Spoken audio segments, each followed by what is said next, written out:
Johnny Carson finally reveals the 9 golden age guests he loved most.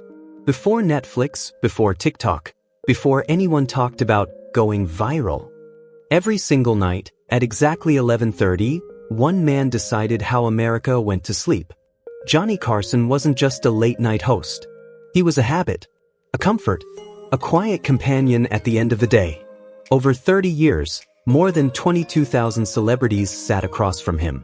Actors, icons, legends, each trying to impress the king of late night. But here's what most people never knew. Johnny Carson didn't love most of them. Behind the desk, behind the jokes, he kept a private, unspoken list. The rare few who broke through his walls and reached the man behind the smile. Tonight we're pulling back the curtain to reveal the 9 guests Johnny Carson truly loved most, and why. Jimmy Stewart, the man who made the king cry. When Jimmy Stewart walked through the curtain of The Tonight Show, something invisible, but unmistakable, shifted in the room. Johnny Carson, the sharp-tongued king of late night, the man who could deflect any emotion with a perfectly timed joke, quietly put his armor down. This wasn't reverence for fame. It was recognition. Jimmy Stewart represented something Johnny Carson deeply believed was disappearing from Hollywood, and perhaps from America itself. Decency. Humility. A man who never tried to be impressive, yet somehow always was. On camera, Jimmy didn't perform Jimmy Stewart. He hesitated. He searched for words. He stumbled gently through sentences, letting silence hang where other stars would panic. That hesitant drawl, so famously human, wasn't a gimmick. It was who he was. And Johnny loved him for it. Carson spent his life studying people. He could smell phoniness in seconds. With Jimmy, there was nothing to detect, nothing to dissect. No mask. No sales pitch. Just a man being himself under unforgiving studio lights. Then came the night that froze time. Jimmy reached into his pocket and unfolded a small piece of paper. It wasn't a script. It wasn't prepared for television.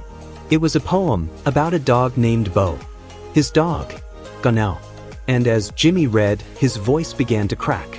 He spoke about empty rooms, quiet corners, and the silence left behind when love disappears. The audience stopped breathing. And Johnny Carson did something he almost never allowed himself to do. He cried. Not a polite tear. Not a hidden moment behind a joke. He wept openly, on national television, sharing grief instead of deflecting it. In that instant, the host vanished.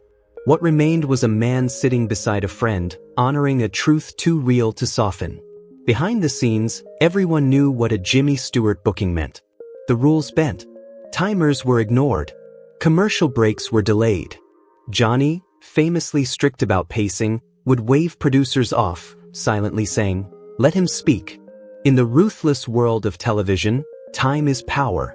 And Johnny gave Jimmy as much of it as he wanted. Because to Carson, Jimmy Stewart wasn't just a guest. He was a reminder that authenticity doesn't need polish. That vulnerability isn't weakness. That sometimes the most powerful moments in entertainment come not from jokes, but from honesty. Jimmy Stewart didn't just touch Johnny Carson's heart. He reminded him why it mattered in the first place. Bob Newhart, the mind Johnny never wanted to leave. If Jimmy Stewart reached Johnny Carson's heart, Bob Newhart slipped quietly into his mind and never left. There were no grand entrances when Bob Newhart walked onto The Tonight Show. No explosive energy. No oversized personality. Just a man, a microphone, and a calm confidence that said, "I don't need to rush you." And that alone made him different. Johnny Carson lived in a world of noise. Fast jokes. Big laughs. Relentless pacing. Television demanded momentum, and Johnny controlled every second of it. Except when Bob Newhart sat across from him. With Bob, time slowed down. Their conversations didn't feel like interviews. They felt like jazz, two musicians improvising, listening more than playing, trusting the rhythm would carry them somewhere interesting. Bob would begin a story, hesitate slightly, let the silence stretch just long enough to feel uncomfortable, and Johnny would wait. Not because he had to, but because he wanted to. Most comedians feared silence. Bob mastered it. And Johnny, the sharpest timing mind in late-night history, recognized a kindred spirit. When Bob was on a roll, the control room knew what was coming. Johnny would subtly raise his hand, the unspoken signal to stretch the segment, delay the commercial, forget the clock. With most guests, Johnny watched the countdown. With Bob, he hoped it would never end. But the real reason Bob Newhart mattered to Johnny had little to do with comedy. It was character. Hollywood was filled with stars who arrived surrounded by people, demands, and ego. Bob arrived alone. He remembered names. He thanked camera operators. He chatted with pages like equals. Johnny noticed everything from behind that desk, and he never forgot who treated the crew like human beings. In Bob, Johnny saw something rare, a man who didn't confuse success with superiority. That quiet decency earned Bob access few ever received. Johnny Carson guarded his private life fiercely. Work was work. Life was life. Almost no one crossed that line. But Bob Newhart did. He was invited onto the golf course, for uninterrupted hours with a man who trusted almost no one. In Johnny's world, that invitation meant more than applause ever could. On the fairway, away from cameras and punchlines, their bond deepened. Two introverted minds finding comfort in shared humor, shared restraint, shared understanding. Bob didn't try to impress Johnny. He didn't need to. His presence was enough. Bob Newhart became Johnny's intellectual refuge. A place where wit didn't shout. Where intelligence didn't perform. Where laughter arrived quietly and stayed. In a career built on commanding attention, Bob reminded Johnny that sometimes the most powerful connection comes from knowing when not to speak. And that kind of silence was priceless to the king of late night. Burt Reynolds, the man who dared to break the king. If Bob Newhart was Johnny Carson's quiet refuge, Burt Reynolds was the storm that blew the doors wide open. When Burt Reynolds stepped onto the Tonight Show stage, order evaporated. This wasn't an interview. It was a challenge. Most celebrities arrived with publicists' talking points and carefully rehearsed charm, terrified of saying the wrong thing in front of America. Burt didn't come to sell a movie. He came to play. And more importantly, he came to see how far he could push the king of late night. Johnny loved that. Their chemistry crackled with danger. Two alpha personalities circling each other, not as enemies, but as willing accomplices. Burt understood something most guests never did. Audiences don't want perfection, they want relationship.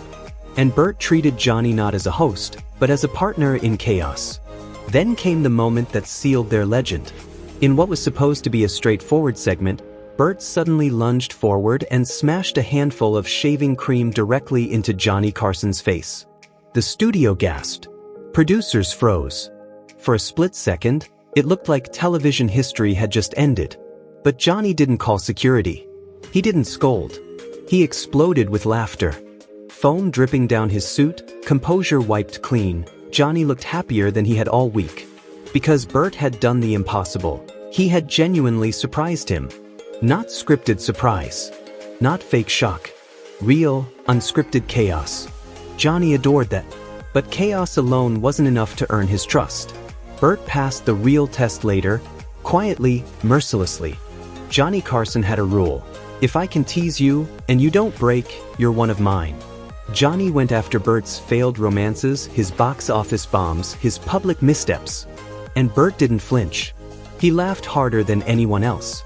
He took every punch and threw one back, proving he had the rarest quality in Hollywood, thick skin and no ego. That's when Johnny knew.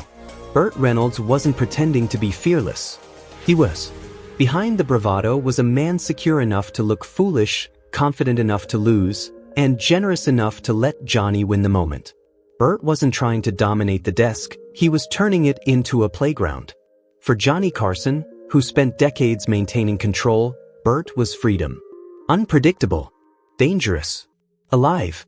In Burt Reynolds, Johnny found someone who didn't just respect the crown. He dared to knock it sideways and laugh about it. And the king loved him for it. Orson Welles, the genius who made the king study.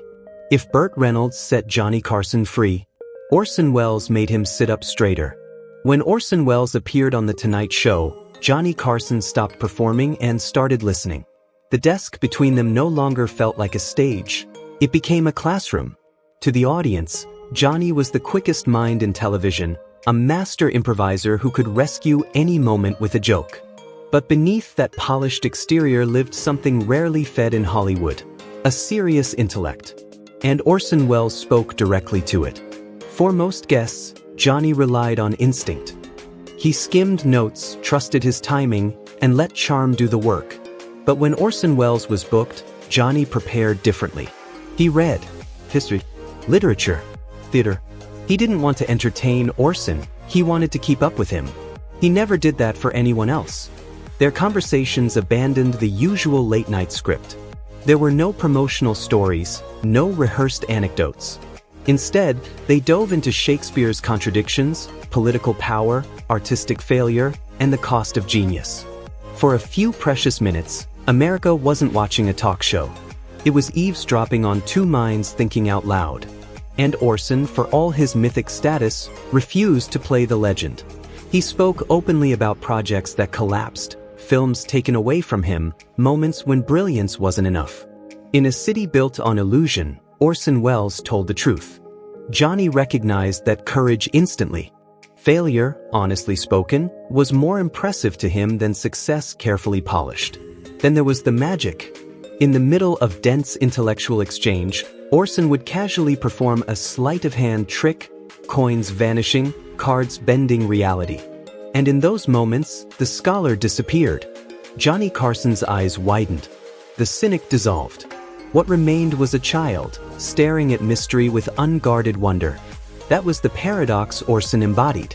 He challenged Johnny's mind, then reminded him how to be amazed. For Johnny Carson, Orson Welles wasn't just a guest. He was proof that television could still be intelligent. That conversation could still be rich. That depth didn't have to be sacrificed for entertainment. In Orson, Johnny found a mentor for the part of himself few people ever saw. The thinker, the reader, the man who wanted to be more than funny. And for one night at a time, Orson Welles gave him permission to be exactly that. Jack Benny, the man who taught the king how to wait. Before Johnny Carson became the voice of late night, there was Jack Benny. Not as a colleague, not as a rival, but as the blueprint. Johnny rarely spoke about idols. He didn't need to. But to those closest to him, he once admitted something that explained everything. He's the reason I do what I do. And in that single sentence lived a lifetime of devotion. Jack Benny taught Johnny Carson a radical idea, that the funniest person in the room didn't need to speak the most. That silence, properly timed, could hit harder than any punchline. That a raised eyebrow, a delayed reaction, a moment of discomfort could bring an audience to its knees. Every time Johnny stared into the camera after a joke fell flat, every time he let a pause stretch just a second longer than expected, Jack Benny was there. When Jack appeared on The Tonight Show, Johnny changed. The confident host became a careful steward. He didn't compete. He served. The spotlight shifted, not by accident, but by design. In a move almost unthinkable for a man at the height of television power, Johnny instructed the control room to favor Jack's reaction shots over his own. He wanted America watching Jack, not him. The student was directing attention to the master, willingly stepping into the background. It wasn't weakness. It was reverence. What made their moments extraordinary was not nostalgia. It was relevance. Jack Benny was born in 1894, shaped by vaudeville and radio. Johnny Carson ruled the television age. Yet when they sat together, time collapsed. Jack's timing was still razor-sharp, his instincts untouched by age. Watching them banter wasn't entertainment, it was living history. 2 generations. 1 language. Perfectly understood. Off camera, the truth of Johnny's devotion was even clearer. Inside Johnny Carson's private office, a space almost no one was allowed to see, there were no photos of presidents. No movie stars. No reminders of his own success. Just one framed photograph on the wall. Jack Benny. It wasn't decoration. It was a compass. A daily reminder of the standard Johnny held himself to. Of the man who proved that comedy could be elegant, precise, intelligent. Jack Benny didn't just influence Johnny Carson's career. He defined it. And every night Johnny waited. He waited the way Jack taught him. Carol Burnett, the woman who brought the sun with her. When Carol Burnett walked onto the Tonight Show stage, Johnny Carson exhaled. It was visible, subtle but unmistakable. His shoulders dropped, his jaw unclenched. The carefully maintained distance between host and guest quietly disappeared. Whatever tension Johnny carried into the night dissolved the moment Carol smiled. Johnny once said, "She brings sunshine to the stage." And it wasn't a metaphor. With Carol Burnett, the show felt lighter. Not louder, not faster, just warmer. The barrier Johnny kept with nearly everyone else, gone. What remained was easy familiarity, the feeling of two old friends catching up instead of two professionals performing for America. This comfort came from something incredibly rare in late-night television: total trust. Johnny was famously controlling about the rhythm of his show. Stories were guided, beats were shaped, detours were discouraged. But with Carol, he threw the map away. She could follow any tangent, start any game, flip the conversation in any direction she wanted, and Johnny would lean back and let her lead. He trusted her instincts completely. Carol understood timing as deeply as Johnny did. She knew when to push, when to pause, when to let a moment breathe. Johnny knew she would never embarrass him, never hijack the show, never lose the audience. Wherever she went, laughter followed. But what Johnny treasured most about Carol had nothing to do with performance. By the time she became a regular on his couch, Carol Burnett was already a titan, headlining her own legendary variety show, commanding massive audiences, shaping television history. And yet, she arrived at the studio with the humility of a newcomer. She remembered names. She asked crew members about their families, and listened to the answers. She treated camera operators, makeup artists, and pages with the same warmth she gave Johnny. And Johnny saw everything. In an industry drowning in ego, Carol was untouched by it. Johnny often measured other guests against her, quietly asking himself, why can't they just be decent? With Carol Burnett, Johnny didn't have to be the king. He didn't have to guard the desk. He didn't have to manage the moment. He could simply enjoy it. Carol Burnett didn't challenge Johnny. She didn't surprise him. She didn't test him. She reminded him how good it felt to feel at ease. And sometimes, that was exactly what the king needed most. James Garner, the movie star who never acted like one. When James Garner sat down on the Tonight Show couch, Johnny Carson felt something rare in Hollywood: relief. Garner didn't arrive like a movie star. No entourage. No performance. No invisible spotlight demanding attention. He walked out like a man clocking in for work, not someone expecting admiration. Johnny once summed it up perfectly: he's what a movie star should be, and most aren't. What Johnny meant was simple. With James Garner, there was no act. What you saw was exactly what you got. And in a town obsessed with image, that honesty felt revolutionary.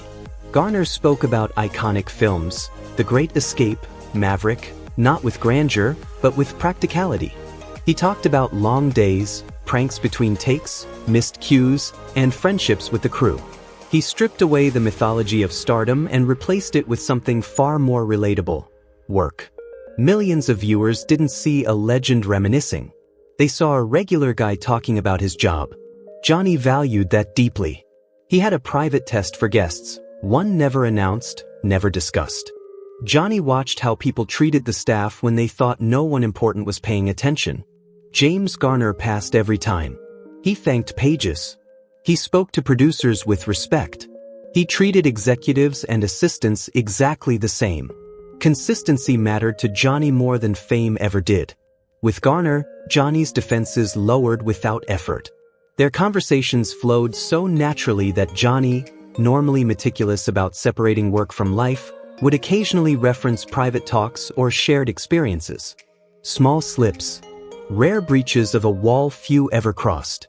Garner also carried something Johnny admired deeply: timeless masculinity without ego. He bridged generations effortlessly. He could tell stories about Brando or McQueen that captivated older viewers, then deliver them with a modern ease younger audiences understood. No nostalgia. No posturing. Just clarity. James Garner represented a version of success Johnny respected most: earned, unannounced, and worn lightly. In a business built on self-promotion, Garner never sold himself.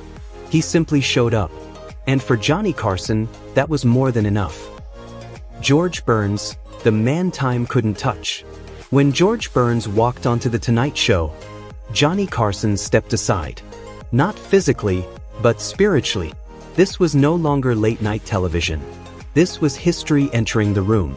At 80, then 90, then 100 years old, George Burns didn't fade. He sharpened. While most performers spent their later years chasing relevance, George simply waited. And somehow, he kept getting funnier. Johnny used to marvel at it. In a business obsessed with youth, George Burns defied the ultimate rule: he improved with age. That reverence changed everything. Johnny Carson, the man who controlled every beat of his show, did something extraordinary when George sat across from him. He stopped interrupting. He stopped steering. He asked one question, then leaned back and disappeared. Minutes passed. Johnny said nothing. For a host famous for timing, silence was his greatest gift. And he gave it freely to George Burns. Because Johnny knew this was a master who didn't need help. Even during commercial breaks, Johnny didn't turn to producers. He turned to George. He asked about vaudeville, about the 1920s, about nights that existed only in memory. For a few minutes, Johnny Carson wasn't the king of television. He was a student. George Burns represented something Johnny feared losing: continuity. A living thread connecting comedy's past to its present. With George, the entire history of American humor sat comfortably on one couch. And Johnny listened. Lucille Ball, the queen who understood the crown. If George Burns was comedy's patriarch, Lucille Ball was its queen. When Lucy appeared on The Tonight Show, it felt like a summit meeting. Two architects of television, sitting face to face, fully aware of the weight they carried. Johnny respected Lucille not just because she was funny, but because she was formidable. She had shattered ceilings, built empires, carried hit shows on her back year after year. Johnny once said she was the smartest person in television, and he meant it. They shared something no one else in the room could understand: the burden of success that never stops asking for more. That shared understanding created trust. In one unforgettable moment, Johnny surprised Lucy with footage from her very first screen test, something she hadn't seen in decades. As the images played, the executive vanished. The legend softened. And Lucille Ball, the woman who conquered television, quietly broke down. Johnny didn't joke. He didn't rush. He protected the moment. He treated her not as a guest, but as family. Like a brother who understood when silence mattered more than words. In that moment, the audience didn't witness nostalgia. They witnessed respect. Two pioneers acknowledging the cost of greatness and honoring it gently. George Burns and Lucille Ball weren't just Johnny Carson's guests. They were his elders, his teachers, his living connection to the soul of an industry he loved. And when Johnny stepped back for them, it wasn't surrender. It was gratitude. Looking at these 9 people, the pattern becomes clear. Johnny Carson wasn't impressed by fame. He wasn't moved by applause. He was drawn to something far rarer in Hollywood: authenticity. Every person on this list shared it. They were kind, unpretentious, vulnerable. They treated the crew with respect. They left their egos at the door. And for a man who spent 30 years hiding behind a desk, these guests gave Johnny Carson something priceless: a place to be human. If these moments still move you, if you believe television once felt more human, then share this story with someone who remembers. And if you don't want the golden age to fade into silence, subscribe and stay with us. Some stories are worth keeping alive.